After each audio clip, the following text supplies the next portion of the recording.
Hello everyone, I'm Xander Serini with AP Eurosweat, and today we are going to be reviewing AP European History Unit 1. So this is ideal if you're about to take your AP Euro Unit 1 test tomorrow or in a few days and you want to do some continuous learning over the next few days so that you're completely refreshed and you know everything. If you understand everything in this and if everything here is clicking for you, then that's great. You'll know that you're set to go and you can worry about other things. But if there's some things in here that you don't know, then what I recommend doing is write that down, and then in your textbook or in AP Classroom's daily videos, you review the subject so you have a more solid grasp on it. So without further ado, I'm just going to head straight into the slideshow. So European History Unit 1. Here's the table of contents. This is what we're going to be reviewing.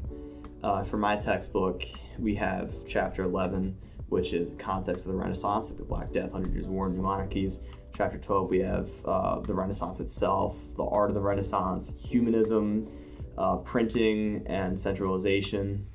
For Chapter 14, we have overseas exploration. And then we are going to be doing a little bit of quizzing, and I'm going to be showing you a video on how to prepare by yourself on your own time. So for Chapter 11, this has to do with the context of the Renaissance. This would relate to AP Classroom's 1.1, 1.2 units for AP Euro. So the context of the Renaissance. What is going on before the Renaissance happens? What is influencing the Renaissance? And there are a few things which we can say for this. First of all, we have the Black Death. The Black Death was a absolutely climactic, disastrous thing that happened in Europe in the 1300s. It was this plague, this disease, which was spread by fleas on rats, and it went all the way from China to Europe. And in Europe, it killed 25 to 50% of Europe's population. Imagine half the people that you know dying. That's how horrible this is. And it was caused by 30 factors that you should know. There was the Little Ice Age. The Little Ice Age was this climate event which happens where it got colder by a few degrees. It got colder by a few degrees for a decade or two. And, well, the most severe effects of it were for a decade or two. Technically, Europe had a little ice age for, like, centuries, but the most harmful effects of it only lasted for about a decade or two in the 1300s. So this makes it so that it's harder to grow stuff. There were famines, there were crop failures, and this means that that people have less food. So when people have less food, they have less fuel for their immune system, and they are more susceptible to diseases and plagues, just like the Black Death. Another thing that caused the Black Death to be so horrible were the Mongols. The Mongols invaded all the way from the southeast of China all the way to Poland. That's how far they got. And when they marched all the way, really rode on horseback, all the way from China to Poland, they spread things like devastation, but for our purposes, the most important thing that they did is spread the bubonic plague. They brought plague with them to Europe. And we saw a societal breakdown happen. Imagine half the people that you know and love dying. That would cause people to go insane. You think the world is ending, you think that is the rapture.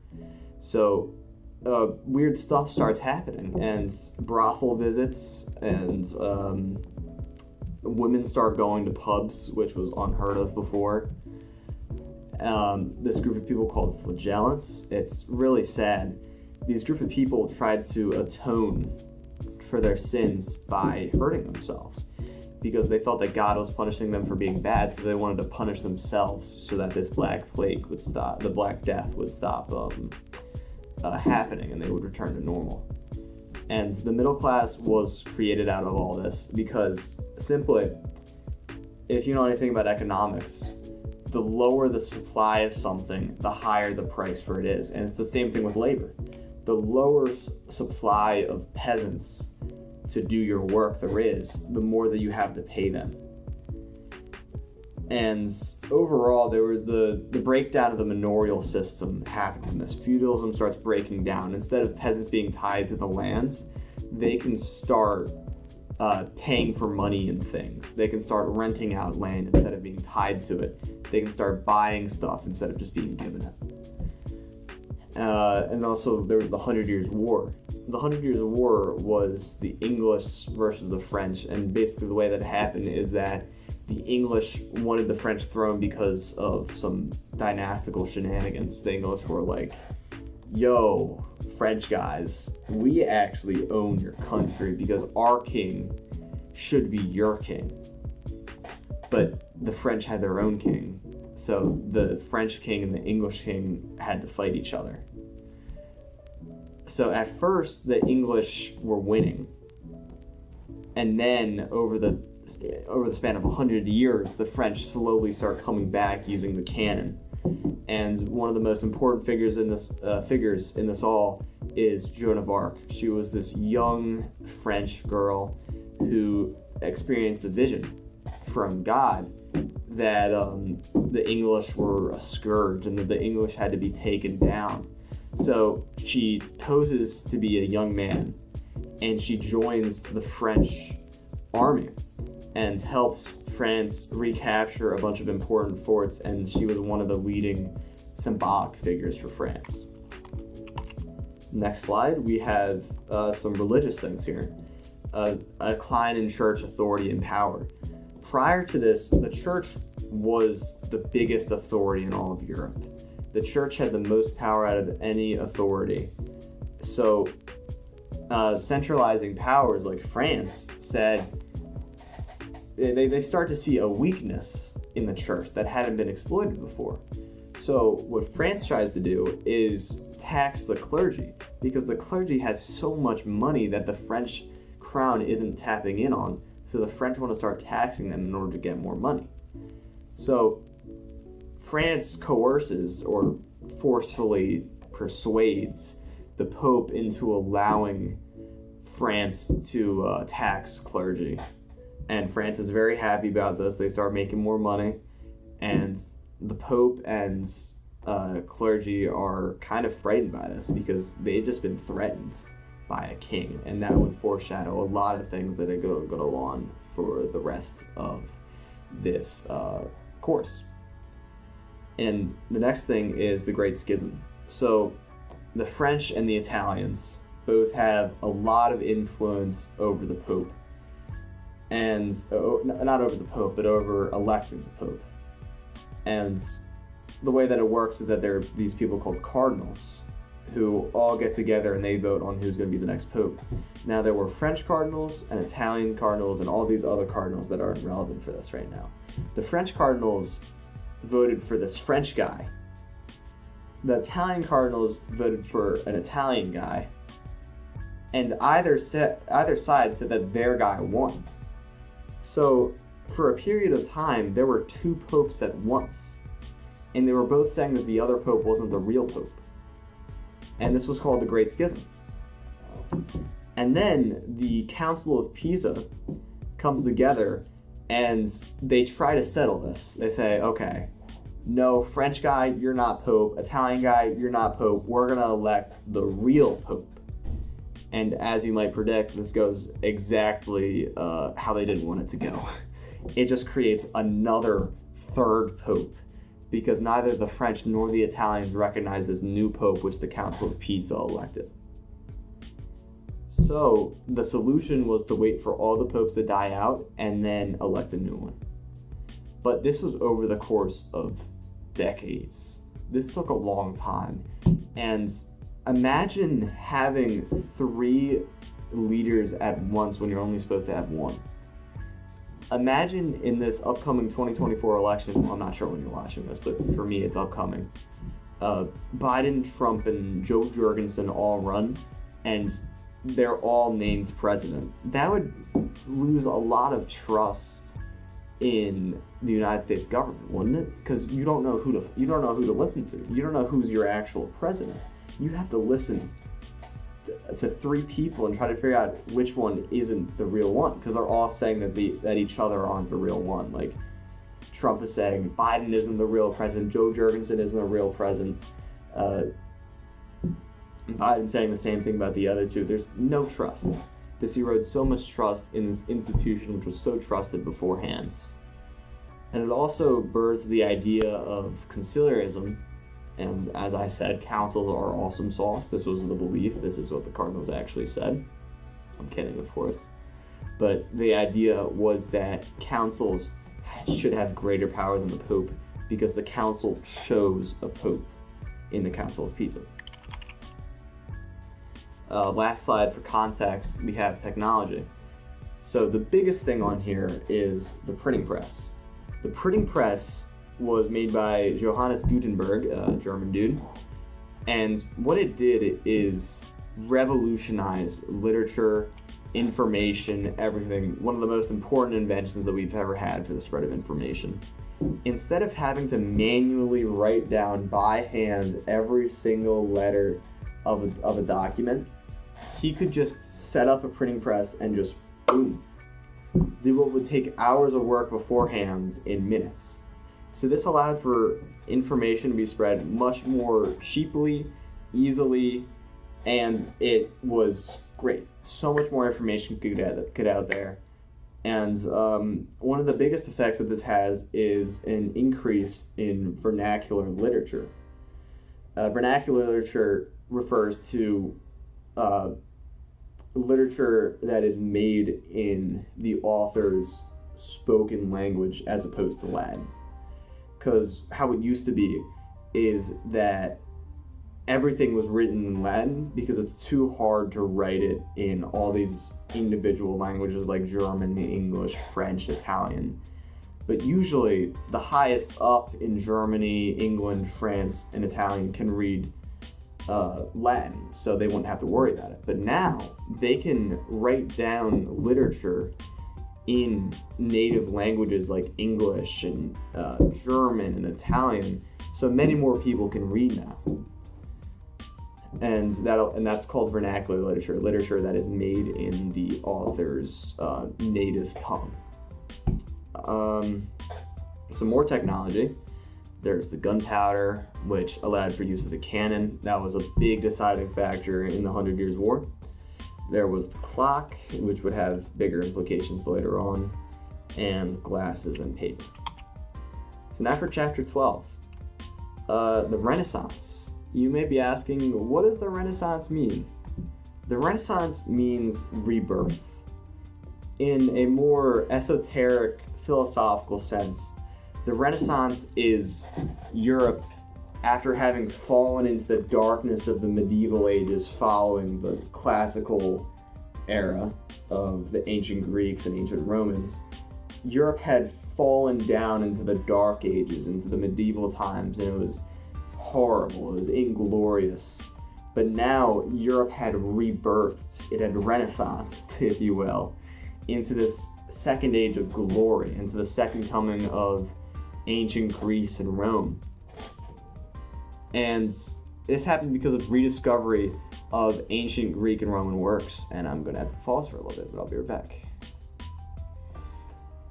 Alright, so rediscovery of ancient Greek and Roman works. They found these ancient Greek and Roman works again, and they were inspired by it. It's really as simple as that. And because of that, and by works I mean like pieces of literature, pieces of art, so that inspires them, and they see this stuff and this is awesome. Kind of like how people nowadays like idolize King Baldwin or whatever his name is, like the guy who had the mask, like, you know, that trend on TikTok. And also like people who supposedly think about the Roman Empire every day. These are the kind of people like that, but 800 years ago, 700 years ago. So they make art which is inspired by the Greeks and the Romans, and Renaissance art. And there were some isms which spawned out of this, and if you don't know what I mean by isms, it's just ideologies which end in ism. So like, in this case, humanism and secularism. Humanism is being, sorry, I'm not zoomed in. Humanism is trying to be the best possible person that you can be through education on the Greek and Roman classics. And secularism, there are some offshoots of humanism. There are some more specific kinds. There's Christian humanism, which is pushed by Erasmus. There's civic humanism, which is trying to become the best citizen that you can through education on these works. So there are some offshoots to humanism, and we'll talk about Christian humanism later. As far as where this is all happening, it's mainly in Italy for the Italian Renaissance, which you can kind of assume from the name. And for the Italian Renaissance, Florence was the center of this all. They were the cultural center of the Renaissance in Italy for sure. And for the Northern Renaissance, which is slightly different, I mean, it's all the Renaissance, just a different kind of like sect of the Renaissance. England, Germany, France, and the Low Countries for the Northern Renaissance. In the Low Countries, if you're not sure what I'm talking about, it is areas like modern-day Netherlands, Belgium, and Luxembourg. Those are the Low Countries. What led to it? As I said before, the rediscovery of ancient Greek and Roman works, and also economic recovery post-Black Death. People were making more money. People were now able to, live more comfortably.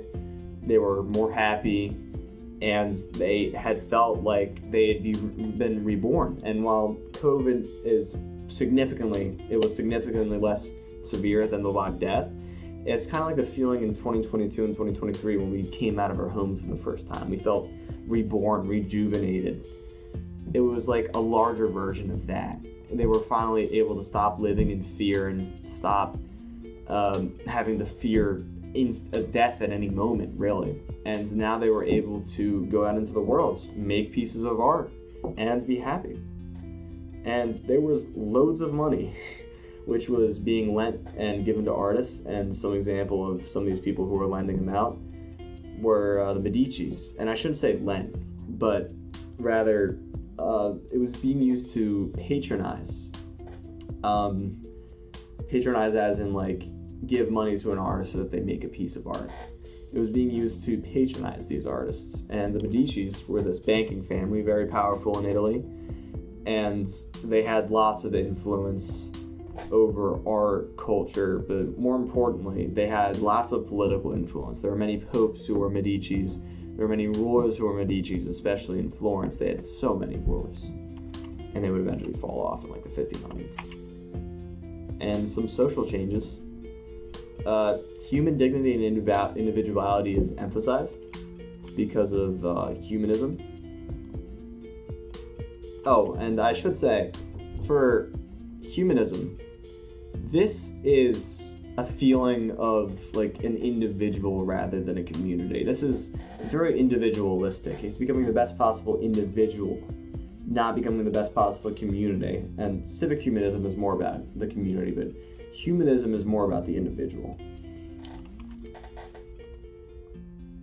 Human dignity and individuality is emphasized. The middle class grows alongside this because of the effects of the Black Death. Like I explained before, the less workers that you have, the more that each individual worker is going to be paid. So you see some people starting to move into this middle class. And lots of these people are merchants who are, starting to get back on their feet. And the middle class will they will continue to grow, and they will grow to be an impeccable force in society. For family, there is a class difference in what happens. For the lower class, women are still constantly overruled by their husband. Women don't really have any control over themselves or their family. But in the higher classes, women do start to get more rights. They get to do more of the cultural stuff, like running the household, deciding what not really deciding what the children do, but overseeing their education. They get to do more of the cultural stuff, but the men still get the final say. And I guess a better way to put what the cultural stuff would do is being like hosting people for dinner. That would be the female role that is undertaken by these women. Renaissance, continuing on to the cool stuff, in my opinion, the political stuff. Italy is split into 5 important states. And the reason why I have an asterisk here is because when I say states, I'm not referring to parts of a country, I'm referring to countries. So states in the AP Euro curriculum is really more synonymous with countries or nations. So make sure you get that in your head moving forward. And there are 5 important ones: Florence, the Papal States, Venice, Milan, and Genoa. I'm going to go to the next slide to show you this. So this is horrible. This is horrible quality, but I'll point and show you what everything is. In the top right, we have Venice. This is quite an ancient country, which was a trading empire for centuries. Very powerful in Italy. And then we have, in the southeast, we have Naples, which is this centralized, strong nation. But we'll see as we go later on, the south of Italy is going to become progressively more poor, and they're going to lag behind the north because they never have competition. Just look at the north. Look at all this competition that they have up here. People have to fight this for survival. But in the south, Naples kind of gets complacent since they don't really have to worry about anything. They're neighboring the Pope. And speaking of the Pope, the Pope is, today, they just have this little city in Rome, the Vatican City, but back then they had a lot of lands. They were called the Papal States, and they weren't as politically involved as some of these other states. Like, they wouldn't really go to war as much, but they still did have a lot of land for themselves. Next we have Florence. This is like the heart of the Renaissance in Italy. Very rich, quite powerful, but not really enough to make continent-wide moves. Then we have the Republic of Genoa, which is another, similar to Venice, it's another trading empire. Very rich, very, very, very rich. And in Milan, up here, they are kind of like laid back, pretty peaceful. They have good development though, so they're pretty rich. So these things called the Italian Wars happens, and this is when these states squabble amongst themselves. They end up calling in France, and they're not visible on this map, but all the way over here, Spain, to help them out. And this has France and Spain wrestling over control over Italy. So just for example, let's say Florence, well, I'm not going to use that example. Let's say Genoa and Milan, they are at war with each other. So Milan is saying, I need to get the upper hand in this war. How am I going to do that? What if I call in France to help me out? And then Genoa is going to think, oh shoot, they just called in France. Now I'm fighting Milan and France. I need to get another great power to help me out here. So they call in Spain. So now France and Spain are fighting each other through the proxy of Milan and Genoa. And this happened many times over the course of decades. And this ends in Spain having the most influence, especially in the south.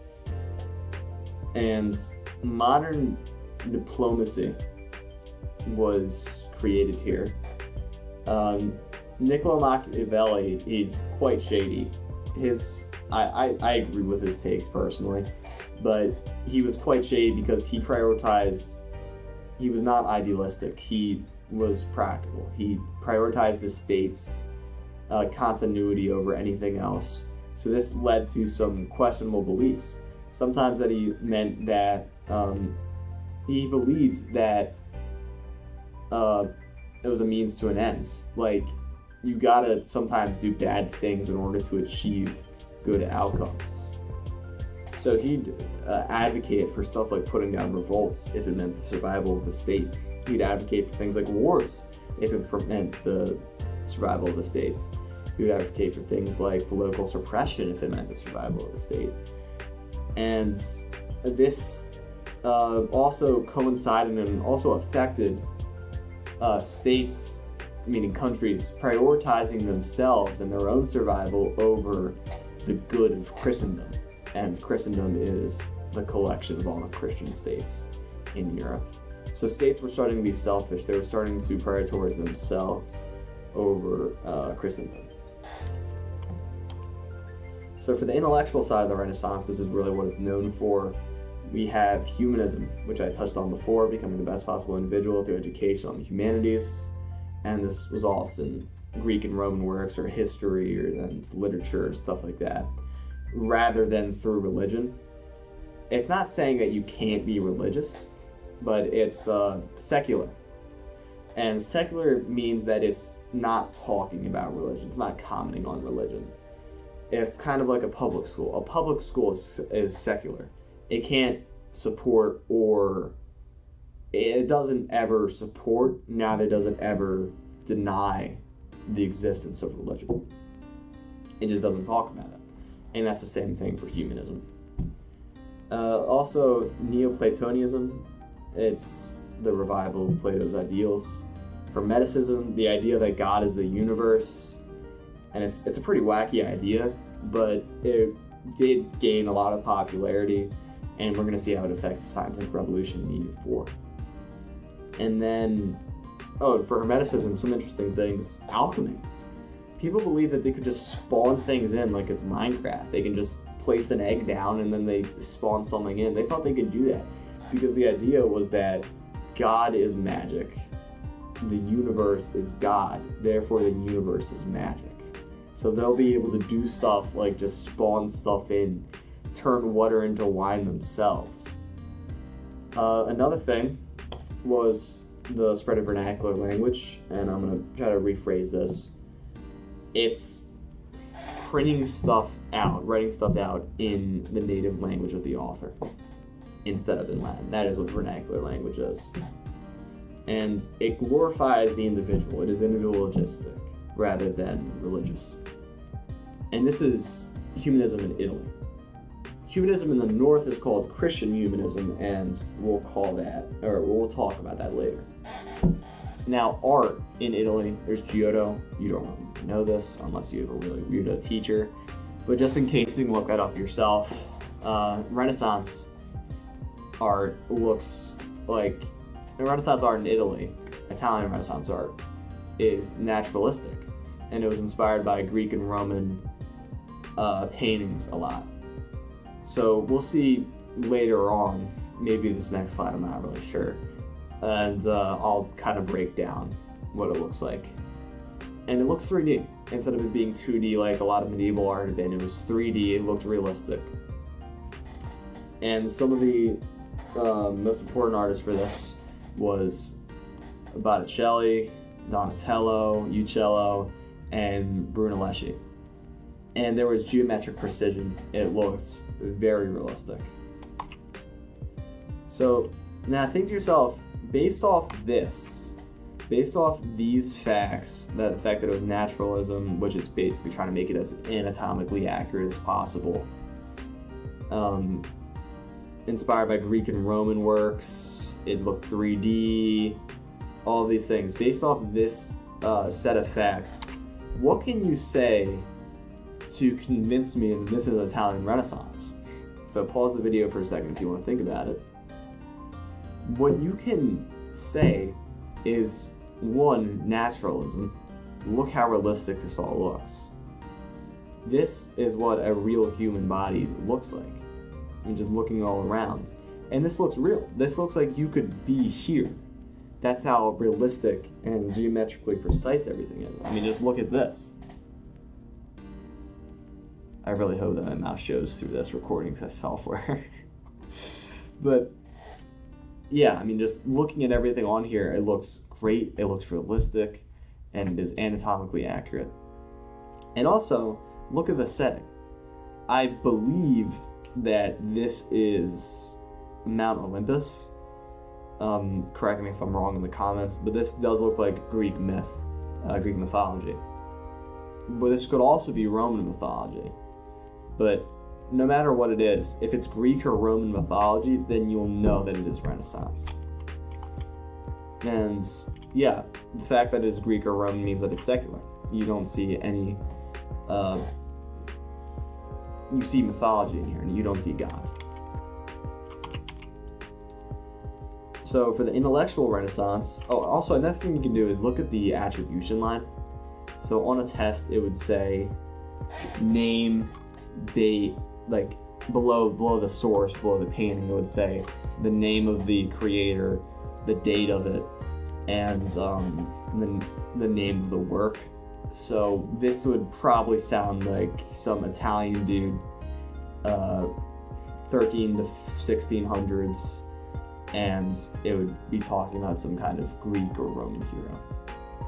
That's an important thing that you should use to pick up on context. So more about the intellectual Renaissance. In the North, more specifically in Germany, you have Christian humanism, and this is Erasmus. I forget his first name, but his last name is Erasmus. He is the biggest guy when it comes to this. His idea is putting humanism in the Christian framework. Or, in other words, it is becoming the best possible Christian through education on the humanities, which would be Greek and Roman works, and history and literature and stuff like that. And there was the printing press, which spread more vernacular language. And I'm not sure if I had talked about this in the slideshow, but education, especially on the humanities, was a big emphasis of humanism and Christian humanism. The idea was to make sure that the children get the best education possible, and it was really a golden age of education, and education throughout the course would continue to get better and better. And art in the North is not secular whatsoever. This is painting for the explicit purpose of glorifying God. And you'll see more wood carvings. If you see a wood carving on a test, that is a great cue to think that it is from Germany.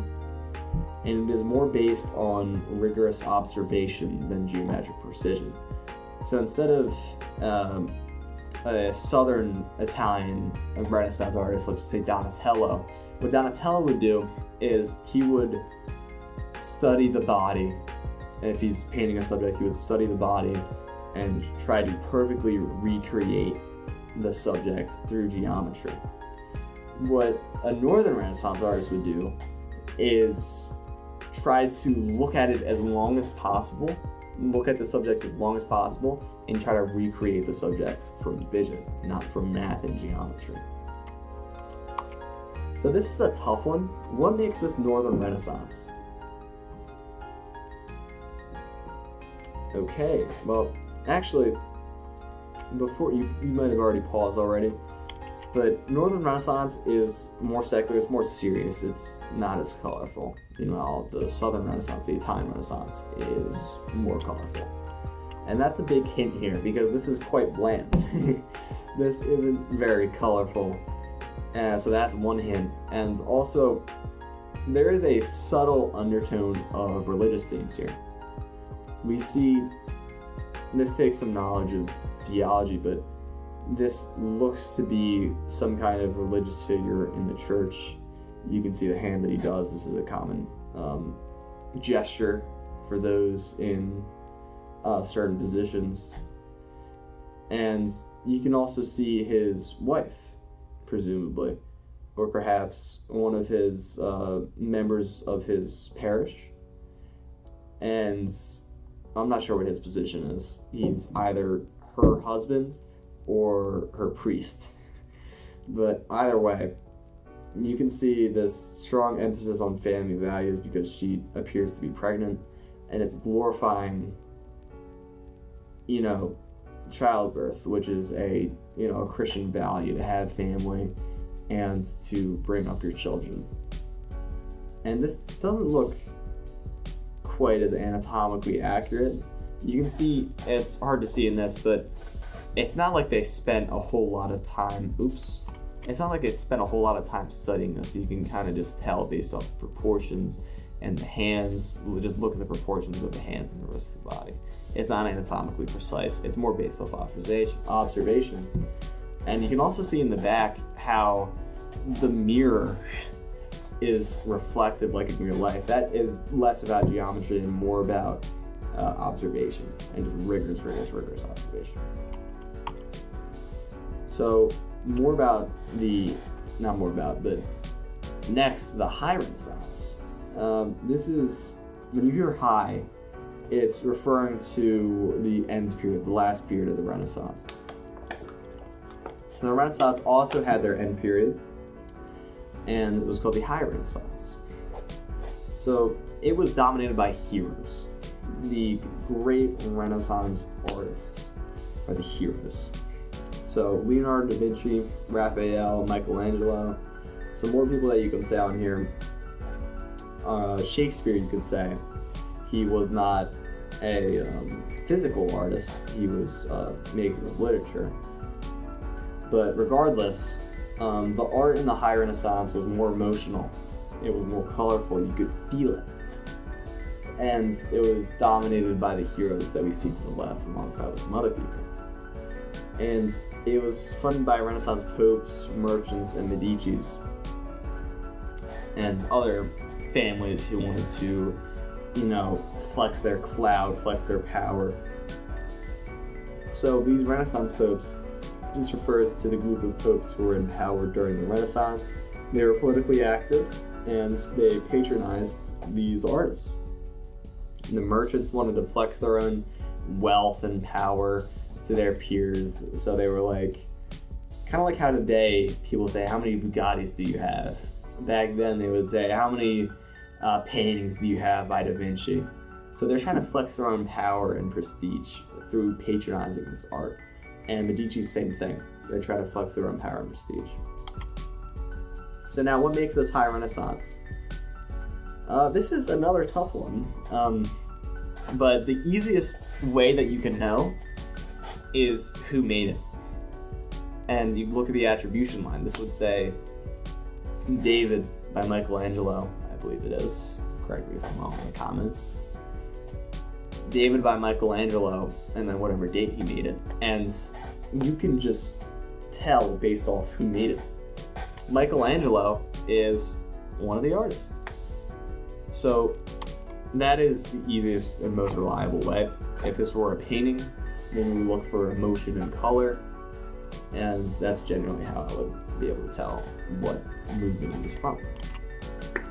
So now chapter 12, politics. This is the fun stuff. So in England, we have the War of the Roses, and these two royal families are fighting over the English throne, the Tudors and the Yorks.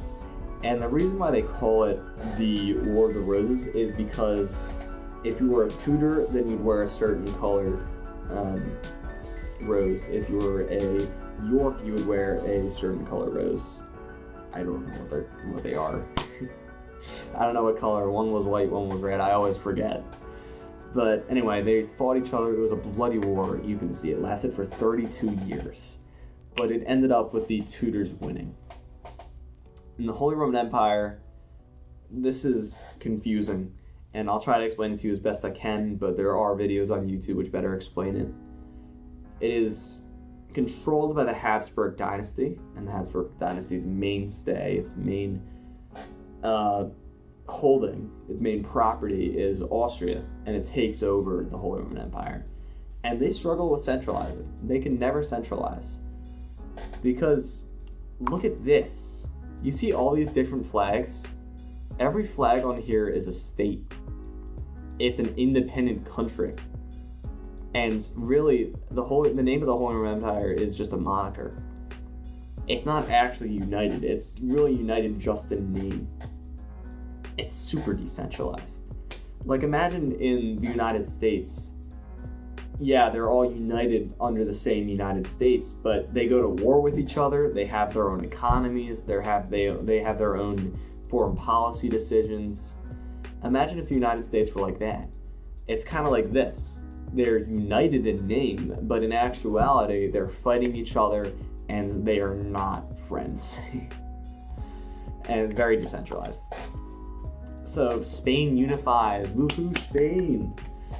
Castile and Aragon, Castile in the yellow, Aragon in the red, they unite with this Iberian wedding between Ferdinand and Isabella. So they unite in marriage, and then that leads to their two kingdoms uniting. And when their two kingdoms unite, they become Spain. And if you're not sure how this works, Ferdinand and Isabella, they have a child. So, and they both give their countries to that child. That child will inherit both Castile and Aragon, and then we'll just call their land Spain. And they try to unite as soon as they marry each other. Power couple, they were called. And one of the first things they do is the Spanish Inquisition. They kick out hundreds of thousands of Jewish people, hundreds of thousands of Muslim people, or they tell them to convert. Either way, they just made their country way more Catholic. And this was centralizing. They tried to centralize through the use of the church. They tried to employ the church in order to centralize. So, more politics. Eastern Europe, all you need to know. Poland, weak and decentralized. Hungary, weak and decentralized. Russia, weak and decentralized, and weak monarchs. So these people don't really come in. They don't really come up until later in the course. They're not very important right now. The most important thing right here is that Poland and Hungary are kind of being bodied by the Ottomans, especially Hungary. Hungary used to be here, but they're being expanded into by the Ottomans. Speaking of the Ottomans just took over the Roman Empire, or they were called the Byzantines. I'm not going to explain Roman history right now, but the Ottomans had just crushed the Roman Empire in 1453, and they were continuing. The last holdout of the Roman Empire was here, so they were continuing this way into the rest of Europe. And this scares everyone. This Muslim invading force is pushing into Europe. So Austria, is right here, they just, they're terrified of this. The prospect of this power just continuing to expand is terrifying them. Chapter 14, exploration. So AP Euro kids, as I've been told by my teacher, they use this I'm not really sure what, phrase, God, glory, and gold. These are the motivations for colonizers. God, they had this motivation because they wanted to spread Christianity abroad. Glory, they wanted to bring glory to themselves and their nation, because, being able to go, it's kind of like the same idea. When the United States landed on the moon, that was a big flex. There was so much glory brought to America for being the first people to bring the first people to the moon. So the Spanish, they had their own, they had glory brought to them when they were the first people to reach Americas and to colonize. And also these great explorers, they were controversial figures. These, the most prolific explorers like Columbus, Amerigo Vespucci, John Cabot, I believe his name is, they all got lots of glory for themselves because they went far away, kind of like astronauts, kind of like how we idolize Neil Armstrong nowadays. And gold, get rich. There's lots of money to be had overseas, especially in the Americas, where they got a lot of golds. And it would come back to bite them in the butt, but we will see that later. That was called the price revolution if you want to that was called the price revolution if you want to research that more on your own later. So what led to exploration? What led to exploration was spices being gatekept by the Ottomans. So the Ottomans took over and they controlled the Middle East, and that's like the crossroads of the world. So much stuff gets pushed through the Middle East from Asia to Europe, and the Ottomans were charging exorbitant prices to the Europeans to buy these spices. So they're like, no, we don't want to pay that. We should just go over there ourselves. We don't need the Ottomans to be the middleman. So what they try to do is, unknowing of the fact that there's a whole continent here, they try sailing the other way around the world in order to get here. because this is where the money is made. There are spices all around here. These are called the Spice Islands. And what they do is they planned on going like this. They didn't know there was a continent here again. They planned on going like this, buying spices, coming back around, and selling them back home at like a markup of 100. And they would make so much money. They would get so rich. And also, the fact that there were better compasses, ships, and maps also led to exploration. So, first off, we have Portugal with Vasco da Gama. This is the name of their most prolific explorer. He landed, so they were kind of like exploring. They go along the coast of Africa because they're not really trying to go over here. They're kind of just trying to like hug the coast of Africa and get over here, set up trading bases. They don't want to conquer these lands, but they want to set up trading bases, and they want to come back with spices and just make a lot of money. They see Brazil as a good staging post, a good kind of like pit stop, because this is a long journey. This is a tough journey to make. So they appreciate having Brazil as a pit stop. And second, Spanish, their most prolific explorer, the most famous one, is Christopher Columbus. Excuse the horrible image quality. Their idea was to go like this. They wanted to go from Spain directly to Asia. So what they tried to do, they went west, landed here, and as you all probably know, Christopher Columbus landed on the island of Hispaniola, right here, found these native people and called them Indians because he thought that he was in India. But eventually, the Spanish end up conquering all this lands. Well, they don't really conquer it, they don't really have control over it, they just claim it, at least for these lands. But they take out these empires, like the Inca, the Maya, and the Aztecs here, and they got a lot of gold, so much gold that was untapped into, and they become the biggest world power because of all this money that they have over here. The Spanish in the New Worlds, well, I guess I'll explain this now. Inflation. There was a lot of inflation. They used gold as their version of the dollar. They used gold to exchange goods. And when you have more money coming in, the more expensive stuff gets. It's kind of like if you were to print money, then inflation were to increase. That's what we saw in 2020 with inflation, because the Fed just printed out money that caused inflation to go up. Same thing happening here, basically, but instead of printing money, they are discovering gold and bringing it back home. And that causes a price revolution, that's called. Prices go up. Spanish in the New Worlds, they were quite impressive in the New Worlds. They only needed about 1,000 men to take out these massive empires, which is quite insane. But they were brutal. It was horrible. They had this thing called the condominium system. I know I butchered that. I'm sorry. There were slaves, plantations, and cruelty. They would put these people to work as slaves, and it was horrible. They would die either because of smallpox or because of, forced labor, malnutrition. They would make a lot of money off of it, though, so they kept doing it. They got a lot of gold from it.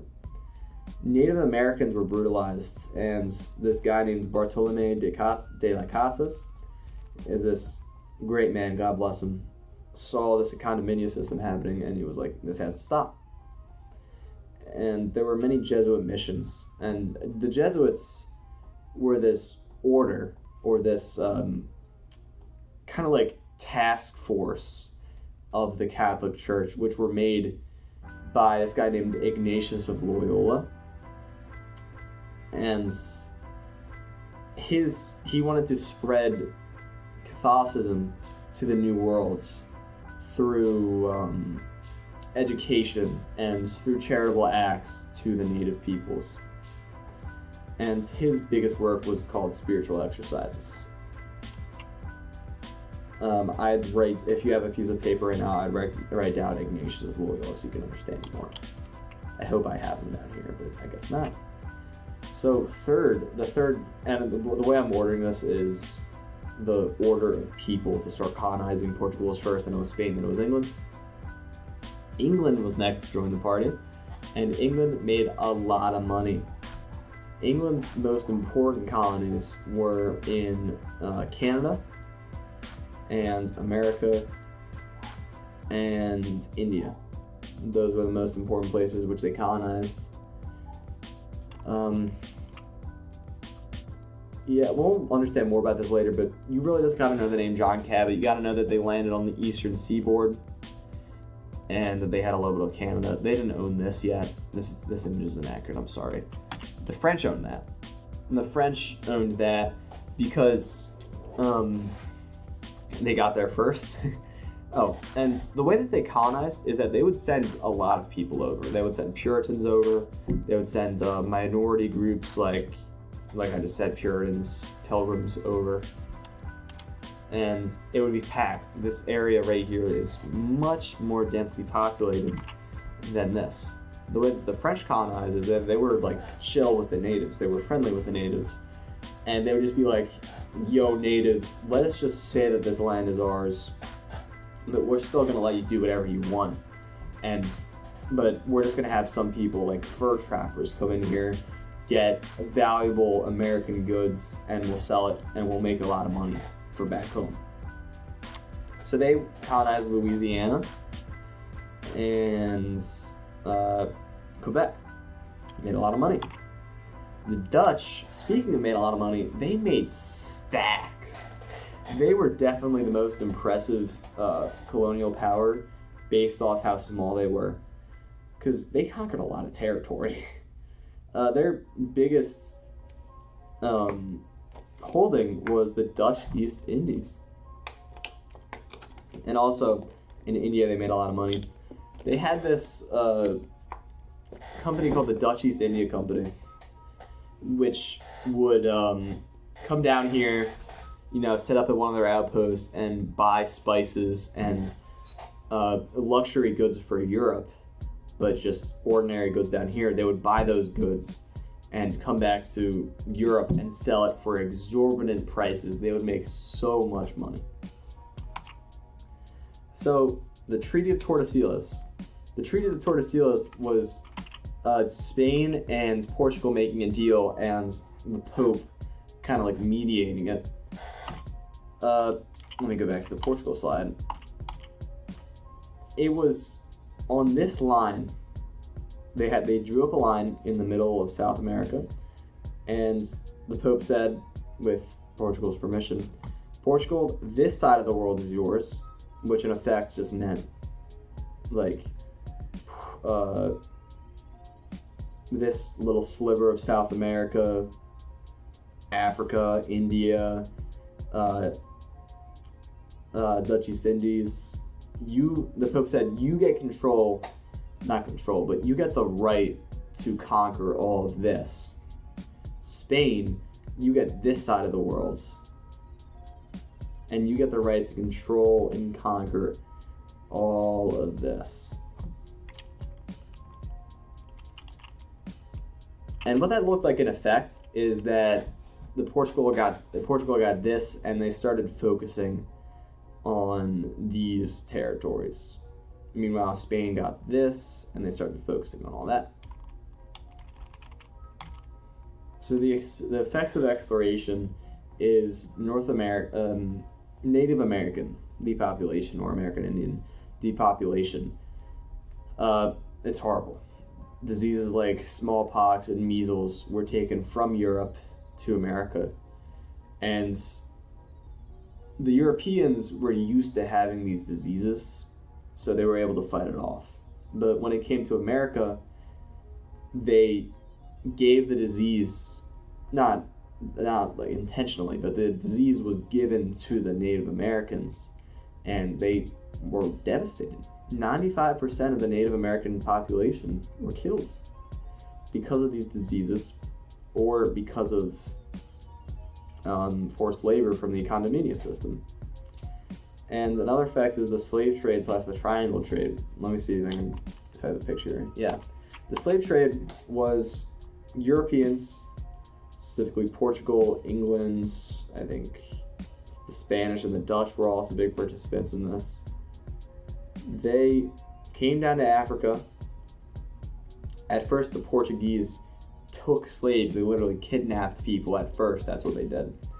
And then people from the Congo specifically, and I think also Nigeria, they figured out, the rulers of the local tribes and kingdoms figured out that they can take the prisoners of war, which they've captured, and sell them to the Europeans in exchange for guns and gunpowder. And then with those guns and gunpowder, they can take more prisoners of war. And they see this cycle forming. And they're able to participate in this horrible cycle. And the kings get rich off of it. But Africa is devastated. And also, the people the colonizers in the Americas, they get rich off of it too. Because it's cheap labor. And the reason why they started taking enslaved people, I should say, from Africa is because of the Native American depopulation, which was happening. 95% of the workforce which the colonizers attempted to enslave had died. So they needed to find replacements, which they found in Africa. And this is basically just what I said. And this is also what I just said. Mercantilism is an economic philosophy. Let me just see if I missed anything. So if you've made it this far, thank you. And you're going to do well on this test. Good job. Mercantilism. The definition of this, it's an economic system which believes in hoarding gold, exporting more than you import, so that people will give you gold and then just holding on to that gold. And it's also believed in extracting resources from overseas and then using those resources to make manufactured finished goods domestically. And it believes in finite wealth. It believes that there's only so much wealth to go around. Wealth is finite. Wealth is limited. So what you need to do is you need to go around the world, conquer as much as you can, specifically get colonies, and get up that wealth before other people can get to it. In practice, what this meant is exporting a lot and importing little, colonizing in the Americas and Southeast Asia, grabbing up as many colonies and resources as you can before other people grab up those finite resources. And the Columbian Exchange was kind of like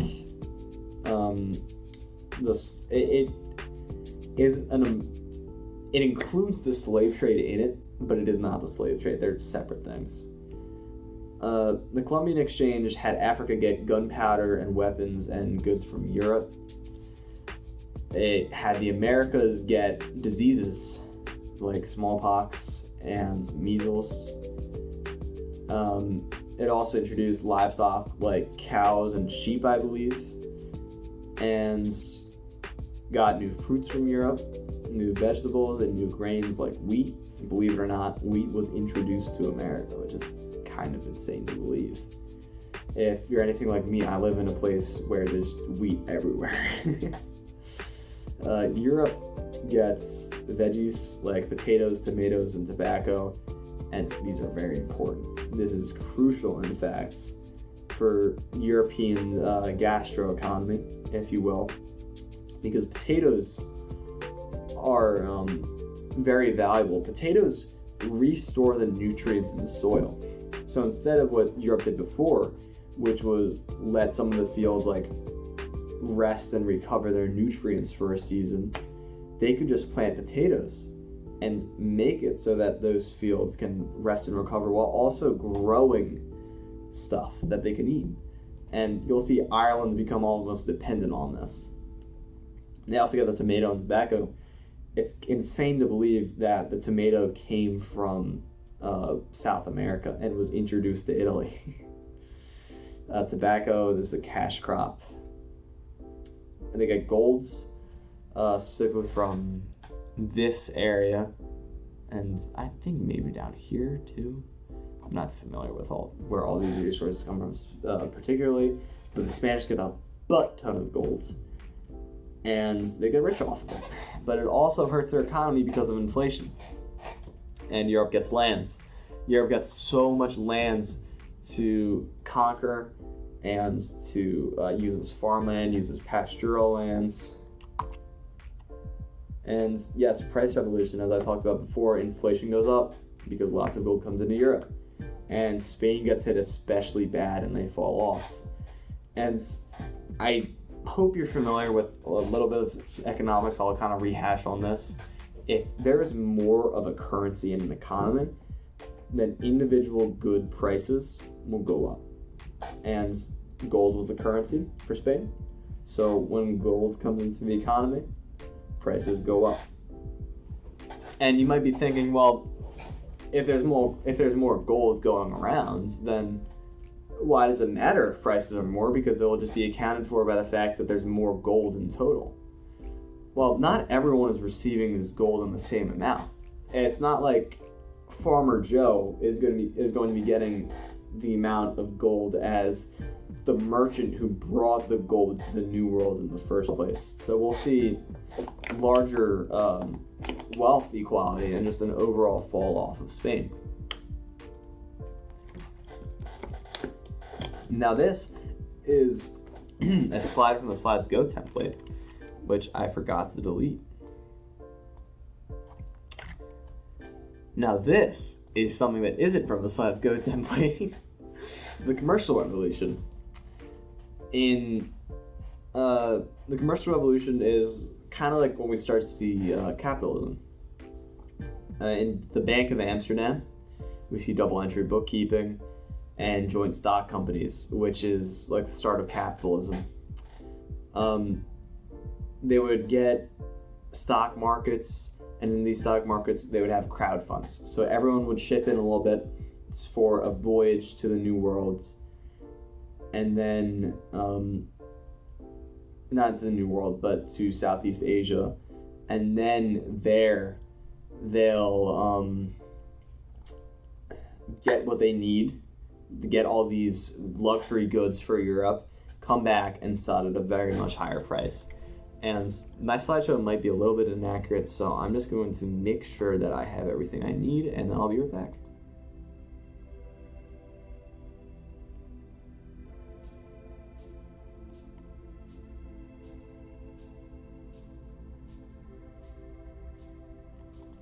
One second, technical difficulties. I might have just realized that my microphone might not actually be on.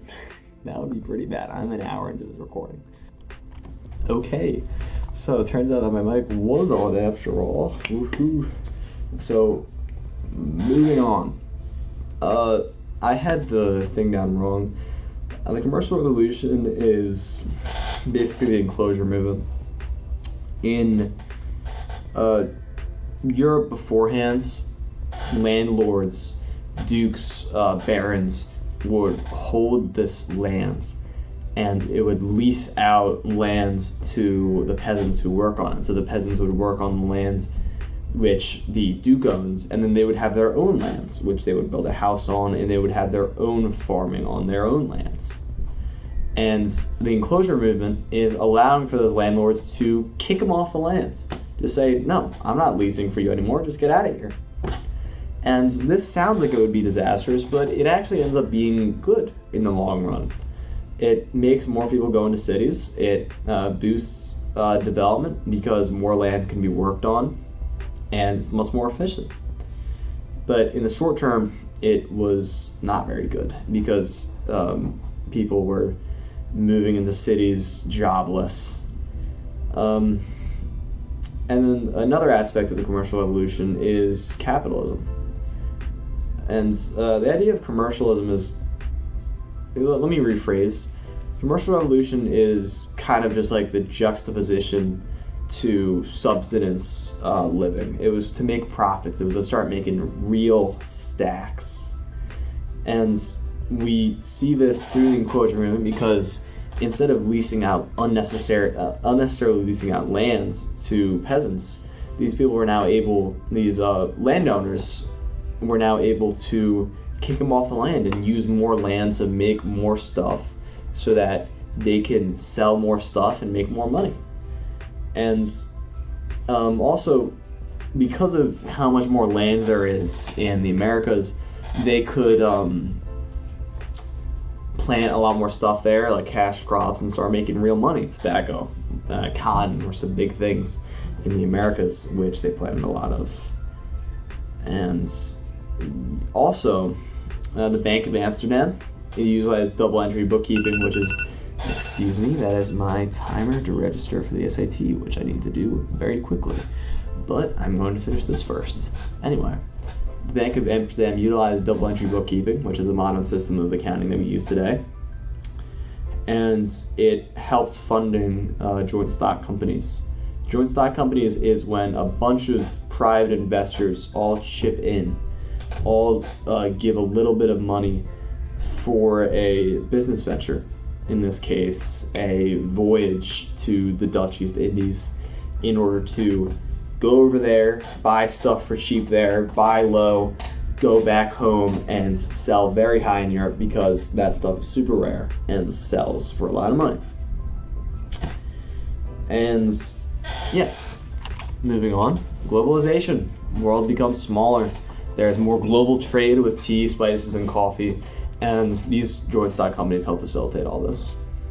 The world feels much smaller. It's much easier to go from one side of the world to another.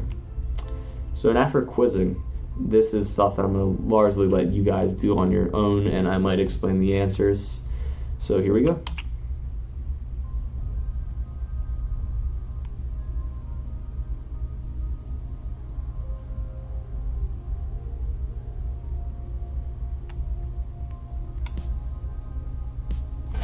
So I'm going to pause here and make sure that I know the answers myself, and I will be right back with the answers.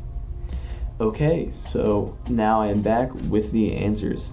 So we're looking at the ideal man and woman according to this guy, Vassalari Castellani. I probably butchered that name. I do not care. So for the first one, the answer is B. We can see how he talks about being familiar with Latin language and Greek language and the stuff that is written within that language. So the answer for that has to be B. The other stuff here just doesn't make sense. Political institutions, never mentioned anything about that. There was an increase in equal educational opportunities for women during the Italian Renaissance, but that is not the best answer here. It is definitely more, it's more widespread that there was more study of classical literature rather than an increased role for a woman when it comes to education. And this just isn't true. There was no increase in the focus on the study of divinity for Italian Renaissance humanists. For the second one, the answer I had is C. So the sentiments expressed in the passages would have been most influenced by European exploration. Never mentioned anything about that. There's no real connection between the two. Growth of mercantilist policies. Never mentioned anything about that. The invention of the printing press, maybe, because it did talk about vernacular, but what's the best answer here? The best answer has to be C. Erasmus was a great humanist who influenced a lot of humanist thinking. Now, you could argue that it could be D, because now that I think about it, he's a Christian humanist, not a Southern Italian humanist, but I don't know. You can always look this up. So now, 3, I have A. So the ideas expressed by Castiglione,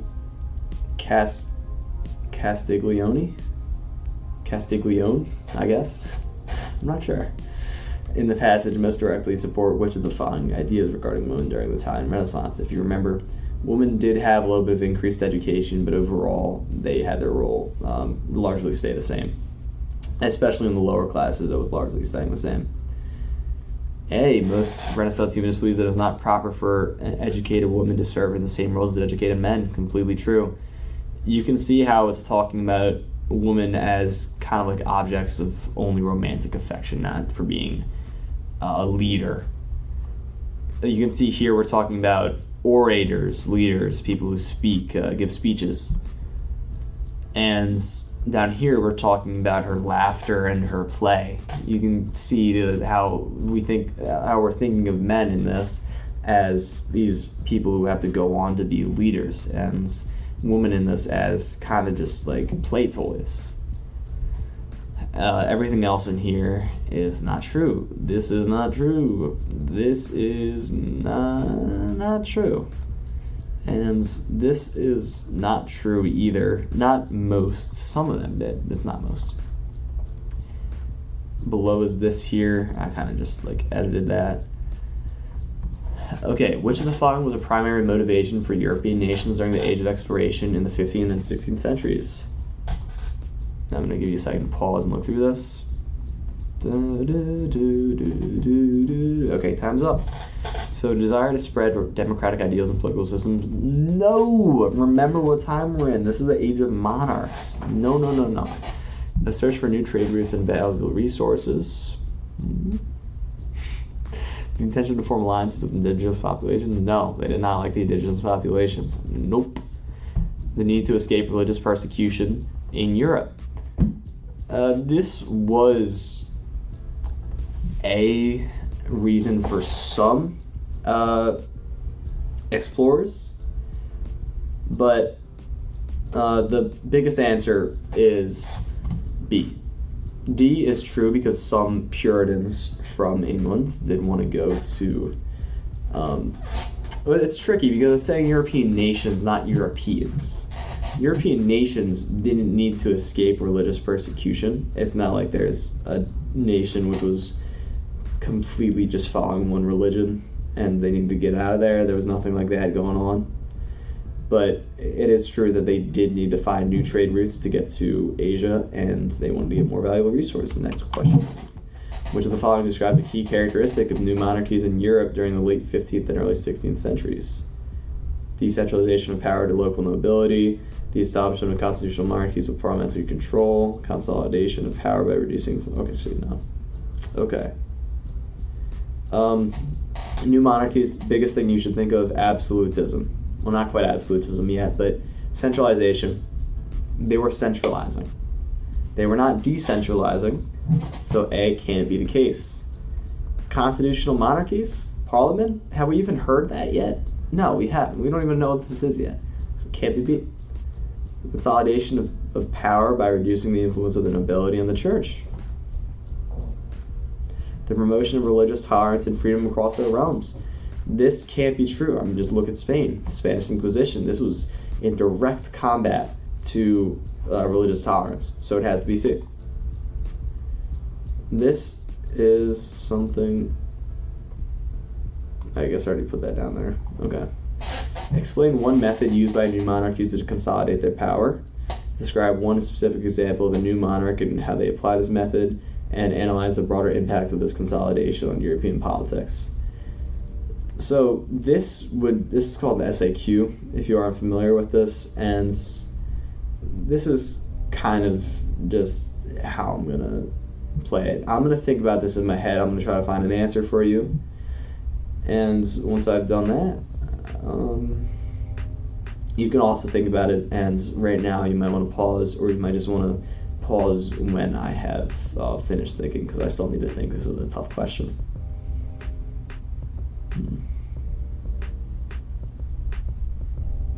If you want to know my thought process, I'm just going to think out loud. The way I like to think about it is I like to think about a map of Europe and where stuff is happening.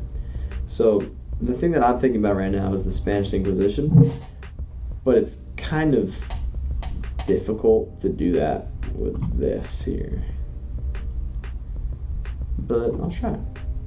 So explain one method. Okay, I'm going to give my answer now. Explain one method used by new monarchs to consolidate their power. religious unity. They would make it so that their entire kingdom was underneath one crown. Describe one specific example of a new monarch and how they applied this method. One example of a new monarch would be Ferdinand of Spain, and he applied this method through using the Spanish Inquisition. Analyze the broader impact of this consolidation on European politics. It made it so that Jewish people who were kicked out spread out all across Europe, and that made it so that there was larger Jewish minorities in those states. So that's probably like a 2 out of 3 on an SAQ, but you know, it is what it is. And here's how I recommend studying. My friend and I just kind of recorded a video, but it's not very good, so I'll just explain it out loud. You make an outline. You have one person describe what's going on, or go off of this and kind of just yap about what they know. And then the other person would write it down and make an outline out of it. So this is an example. You give a heading, so for this, it's reactionary phrase, and then you go more in detail, and you just cover the entire unit. And yeah, so thank you. If you have any questions, please let me know. The earlier that it is in the year, because I imagine that some of you may be watching this in May, the earlier that it is in the year, the more likely that I am to respond to it, because keep in mind I am a fellow student. I have AP exams to study for as well, so the earlier you are asking me a question, the higher chance I will answer it, but I will try my best to answer your questions. So thank you very much, and have a great day.